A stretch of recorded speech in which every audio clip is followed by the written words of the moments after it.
দীর্ঘ 2 ঘন্টার অপেক্ষা করার পরে চলে আসলাম বিমানের কাছে।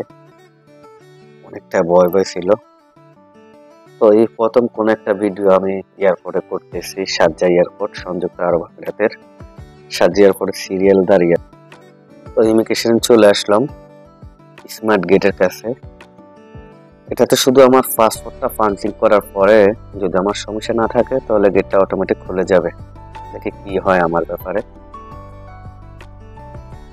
তো আলহামদুলিল্লাহ আমার ইমিগ্রেশন শেষ। লাস্ট চেকিং যেটা আছে সেটা আসলাম। আমার মতন অনেকে দাঁড়িয়ে আছে, সমস্ত কিছু দিয়ে বেল্টে দাঁড়িয়ে আছি। বেল্ট শেষ করে চলে আসছি আরো সামনে আসার পর আমার প্রচন্ড খিদে লাগলো।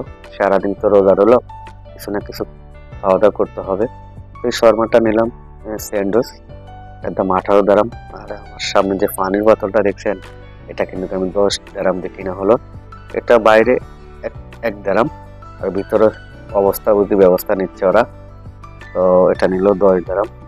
তো খাওয়া দাওয়া করার শেষে আমি চলে আসলাম আমার লাস্ট যে চেকিং এ, বাস উঠবো।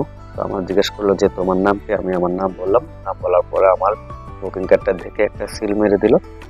তো অবশেষে আরেকটু কনফিডেন্স হলাম, না আমার তো যাওয়া হবে। আমি চলে আসলাম আমার বাসের কাছে। আসে বাসে উঠলাম। দেখা যাক কি হয়, সবাই অপেক্ষার পালা বিমানে আসবে কখন।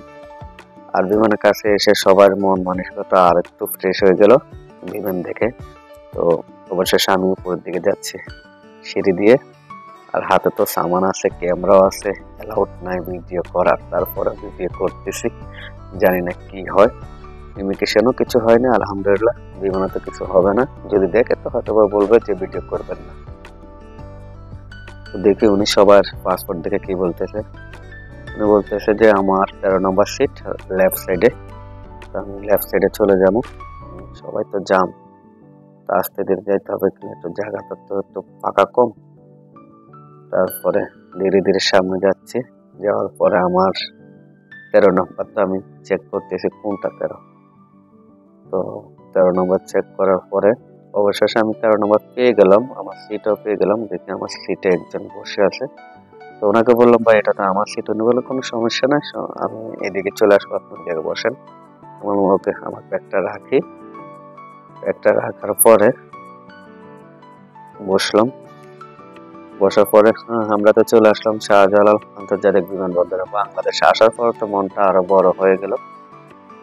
তো বাংলাদেশ এসে ভিডিও করা হলো না, একটু সমস্যা হলো, অনেকটা চেক।